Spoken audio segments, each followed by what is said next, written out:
I, 21F, never thought I'd be making a post like this, but the events of the past few months have left me completely devastated.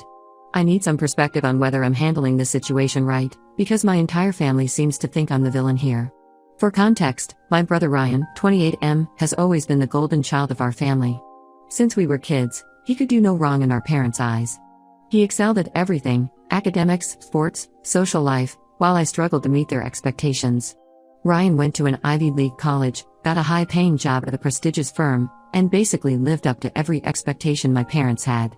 I, on the other hand, was always seen as the problematic child. When I was younger, I did act out quite a bit.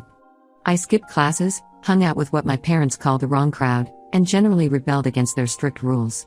I wasn't a bad kid, I never did drugs or got into serious trouble, but compared to Ryan's perfection, I was seen as a disappointment. Things got really bad when I was 16. I got caught sneaking out to a party, and my parents grounded me for months. Ryan, who was 23 at the time, took their side completely. He gave me this long lecture about how I was embarrassing the family and needed to grow up. That was the turning point in our relationship. We went from being somewhat close siblings to barely speaking. Despite what my family thinks, I did eventually get my act together. I'm now in my final year of college, maintaining a 3.5 GPA, and working part-time to support myself. But it seems like my family is stuck in the past, always waiting for me to mess up again. Ryan met Samantha, 26F, 2 years ago at some fancy charity event. She comes from a wealthy family and works as a marketing executive at her father's company. From the moment they started dating, everyone in our family was obsessed with her. My mom constantly praised her class and sophistication, and my dad was impressed by her family connections. I never really clicked with Samantha. She's the type who posts every detail of her luxurious life on Instagram: designer clothes, expensive vacations, fancy restaurants. She would often make subtle comments about my simple lifestyle and how I should try to be more presentable. Once, at a family dinner, she actually suggested that I should let her take me shopping because my clothes were a bit too casual for family gatherings. When Ryan and Samantha got engaged 6 months ago, my parents were overjoyed. The engagement ring was this massive 3-carat diamond piece that probably cost more than what I make in a year. Samantha never missed an opportunity to flash it around, especially when I was present. The engagement ceremony last month was exactly what you'd expect from Samantha: over-the-top expensive at some upscale restaurant I could never afford to eat at. I only went because my parents insisted, and I brought my best friend Lana, 21F, as moral support. To be honest, I mainly kept to myself during the event, only interacting when necessary. Everything was going fine until about halfway through the evening. Samantha suddenly started making a huge scene, frantically searching her purse and looking around her seat. She announced in this dramatic voice that her engagement ring was missing. She had apparently taken it off to wash her hands. Who does that at their own engagement ceremony?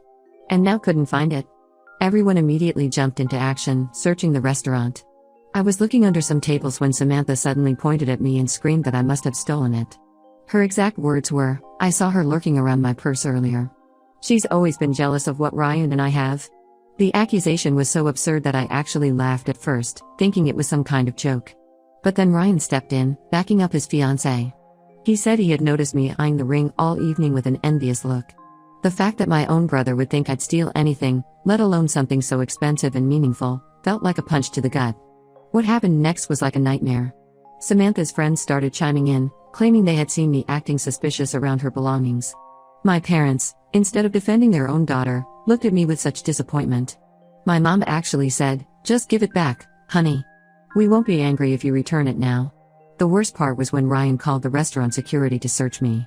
I refused, stating that I shouldn't have to prove my innocence when there was zero evidence against me. This only made everyone more suspicious. My dad pulled me aside and said in this tired voice, "Why do you always have to make things difficult?" The only person who stood by me was Lana. She tried to reason with everyone, pointing out how ridiculous the accusation was and how there was no actual proof.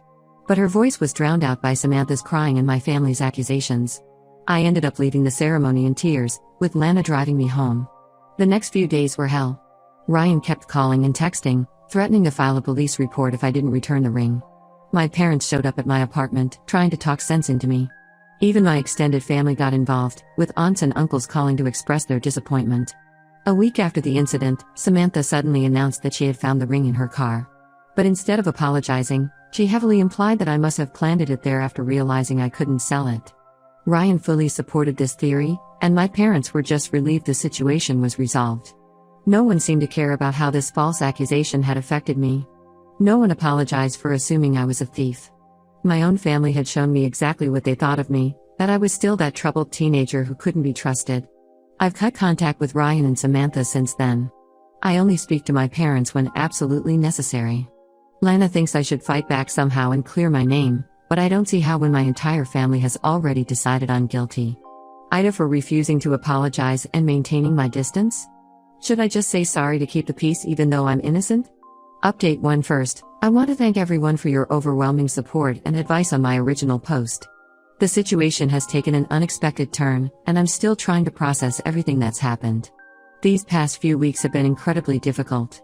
Ryan and Samantha got more aggressive with their accusations, telling everyone who would listen about how I stole the ring and then planted it back when I couldn't sell it. My cousin Sarah, who's getting married next month, called to tell me I was no longer welcome at her wedding because she couldn't trust me around the wedding gifts. That really hurt because Sarah and I used to be close growing up. My parents have been constantly trying to pressure me into apologizing to keep the peace. My mom even suggested that maybe I did take the ring subconsciously because of my issues with Ryan and Samantha. When I asked her how someone could steal something subconsciously, she just sighed and said I was being difficult again. I've been staying away from family gatherings and barely checking my phone because every time I do, there's another message from a relative expressing their disappointment or trying to convince me to apologize. The only person keeping me sane through all this has been Lana. She's been my rock, letting me crash at her place when I can't handle being alone and defending me to anyone who brings up the incident. But 2 days ago, everything changed. Lana called me around midnight, her voice shaking with anger and shock. She had been at a party hosted by a mutual friend from college. She didn't know beforehand, but Samantha's brother Tom, 24M, was there too. Apparently, he's friends with our friend's roommate. According to Lana, Tom got pretty drunk as the night went on. She was in the kitchen getting water when she overheard him bragging to some guys about how his sister had put that brat in her place. At first, she didn't realize he was talking about me, but then he mentioned the engagement ring incident. Lana, being the quick thinker she is, pretended to be interested in the story. She joined their conversation, acting impressed by Tom's story. She had her phone in her hand, already open to Instagram like she was just scrolling, but she was actually recording everything. What Tom revealed made me physically sick. He drunkenly explained how Samantha had been planning this for months. She had been furious about my attitude towards her, how I didn't show her the respect she thought she deserved. Apparently, my biggest crime was not following her on Instagram and not commenting on her posts about her expensive lifestyle. In the recording, you can clearly hear Tom laughing as he describes how Samantha orchestrated the whole thing. She had deliberately taken off her ring and hidden it in her car before the ceremony. She had even coached her friends beforehand, telling them to back up her story about seeing me near her belongings. Tom thought it was hilarious how easily everyone believed her, especially Ryan. The most disturbing part was when Tom mentioned that this wasn't the first time Samantha had done something like this. He talked about how she had ruined another girl's reputation at their old country club because the girl had disrespected her by not inviting her to some party. Samantha apparently lives by the motto, if you don't show me respect, I'll make you regret it. Lana sent me both the video and audio recordings immediately after leaving the party. I've watched and listened to them at least 20 times now, still unable to believe that someone could be so deliberately cruel just because they felt slighted by my lack of attention to their social media presence. I've spent the last 2 days alternating between crying and feeling absolutely furious. My whole family turned against me, branded me a thief, and caused me so much pain. All because Samantha felt I didn't worship her enough? The level of manipulation is staggering, and what's worse is how easily everyone fell for it. I haven't decided what to do with this information yet. Part of me wants to blast the recording in our family group chat and expose Samantha for the manipulative person she is. But another part of me wants to be strategic about this. If I handle this wrong, Samantha might find a way to spin it against me again. Lana thinks I should consult a lawyer about possible defamation charges. She's willing to be a witness and provide the recordings as evidence. The idea is appealing, but I'm worried about how legal action might affect my family relationships, especially with my parents. They've always hated airing dirty laundry in public. I've saved copies of all the nasty messages I've received from family members about the ring incident, just in case I need them later. I also still have the text from Ryan threatening to file a police report. Lana suggested I document everything in case we need it for legal purposes. Right now, I'm just trying to process all this information and decide on my next move. The fact that someone could be so calculating and cruel, just because I didn't give them the attention they wanted, is hard to wrap my head around. And the fact that my own family so readily believed the worst about me. That's going to take a long time to get over.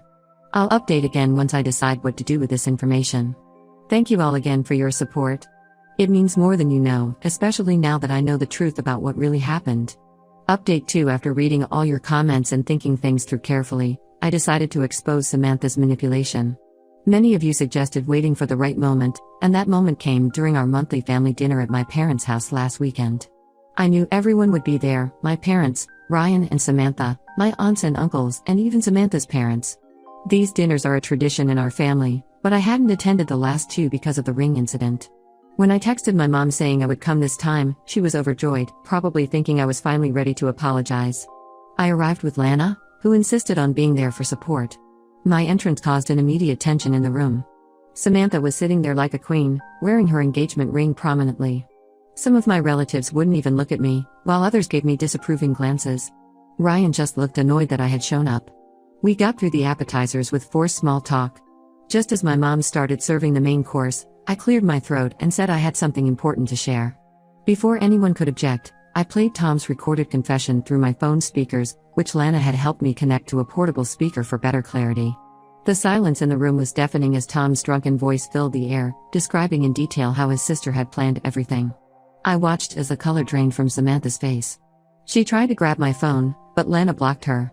Ryan attempted to interrupt, claiming the recording must be fake, but even he fell silent when Tom mentioned specific details about the engagement ceremony that only someone who knew about the plan would know. When the recording got to the part where Tom bragged about how Samantha had done this before to other people, Samantha's mother gasped audibly. Her father's face turned red with anger, though I couldn't tell if it was directed at his daughter or at me for exposing her.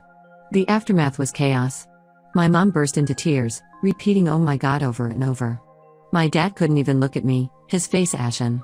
Some of my aunts started crying too, while my uncles looked completely shocked. Ryan just sat there, staring at his plate, while Samantha tried desperately to explain it away. Samantha's excuses were pathetic. She tried claiming Tom was drunk and making up stories, then switched to saying it was just a joke that got out of hand. When nobody seemed convinced, she actually tried to blame me, saying I had provoked her with my constant disrespect and stuck-up attitude. The irony of her calling me stuck-up was not lost on anyone. The most surprising reaction came from Samantha's parents. Her mother stood up, tears in her eyes, and apologized to me directly. She said she had no idea her daughter could be so cruel and manipulative. Her father, once he found his voice, demanded that Samantha tell the truth. When she tried to deny everything again, he mentioned something about this not being the first time they'd dealt with her revenge schemes. My parents were devastated. My mom kept trying to hug me, but I stepped away. My dad attempted to apologize, saying they should have believed their own daughter. I just looked at them and asked, "Why didn't you?" They had no answer. Ryan asked to speak with me privately after dinner. We went to the back porch, where he attempted to apologize. But his apology was weak at best. He actually had the nerve to suggest that maybe Samantha had good reasons for what she did, saying I hadn't exactly been welcoming to her. When he said, "You have to admit, you were pretty cold to her," I lost it. I told Ryan exactly what I thought about his pathetic attempt at reconciliation. I reminded him how he had threatened to go to the police, how he had called me a thief and a liar, and how he had chosen to believe his girlfriend of 2 years over his sister of 21 years. I told him he was just as manipulative as Samantha, just in a different way. The look on his face when I said that made it clear my words hit home. Dinner ended abruptly after that. As people were leaving, my cousin Sarah approached me to say she was reinstating my invitation to her wedding. I looked her in the eye and told her I wouldn't be attending. I had already learned who my real family was. My parents have been calling nonstop since then, leaving tearful voicemails begging for forgiveness. They keep saying they should have believed their daughter over someone they barely knew. While their remorse seems genuine, I'm not ready to forgive them yet. The ease with which they believe the worst about me has fundamentally changed our relationship. I'll update again if anything significant happens, but for now, I'm focusing on processing everything and deciding how to move forward with my family relationships, if at all. Update 3. I thought I should give one final update on how things have played out since the truth came to light. The past 2 months have been quite a roller coaster, and a lot has changed in my family dynamics. The biggest news is that Ryan and Samantha broke up. Not immediately after the dinner revelation, which surprised no one. Ryan initially tried to work things out with her. But about 3 weeks ago, he finally ended things after discovering she had been lying about other aspects of their relationship too. Apparently, she had been secretly monitoring his phone and emails, and had created fake social media accounts to spy on his female colleagues because she was protective of their relationship. She had also been spreading rumors about one of his close female friends at work, which almost got the friend fired. My parents have been trying desperately to make amends. They showed up at my apartment multiple times with gifts and tearful apologies, but I refused to see them. Mom has been sending care packages to my workplace. She got the address from a coworker, filled with my favorite snacks and handwritten letters about how sorry they are. Dad even offered to pay for my final year of college and help me with a down payment on a house after graduation, something they had previously said I needed to handle on my own to learn responsibility. The extended family has done a complete 180 degrees turn. The same aunts and uncles who were calling me a disgrace 2 months ago are now flooding my phone with supportive messages and invitations to family events. My cousin Sarah has tried reaching out multiple times, sending lengthy texts about how sorry she is for uninviting me to her wedding. She even offered to make me her bridesmaid, which I declined. Their sudden change of heart feels almost as insincere as their previous condemnation. As for Samantha, I heard through mutual acquaintances that her life has taken quite a turn. After Tom's drunken confession went viral in our social circle, apparently, someone at the party had also recorded it. Many of her friends distanced themselves from her. Several people came forward with their own stories about how she had manipulated situations to get revenge on people who disrespected her. She ended up leaving her job at her father's company after he realized she had been using company resources to track and harass people who had allegedly wronged her. The only truly positive outcome from this whole mess has been my strengthened friendship with Lana. She has been my rock through everything, offering not just emotional support but practical help too. I've moved in with her and her roommate, which has given me the space I need for my family's constant attempts at reconciliation. Ryan has tried to reach out several times since his breakup with Samantha. His latest attempt was a long email detailing how sorry he is and how he should have believed me from the start. He included some stories about Samantha's other manipulative behaviors that he had discovered, probably thinking this would help his case. I haven't responded. His betrayal cut the deepest because as my brother, he should have known me better than anyone. I'm focusing now on finishing my degree and have accepted a job offer in a different city for after graduation. Sometimes geographical distance is the best way to heal. While I haven't completely cut ties with my family, I've learned to keep them at arm's length. I attend occasional family events but leave when I start feeling overwhelmed. I respond to texts but don't engage in lengthy conversations. This experience has taught me a lot about family, trust, and self-worth. Some trust, once broken, can never be fully repaired, and that's okay. I'm not angry anymore, just disappointed and tired.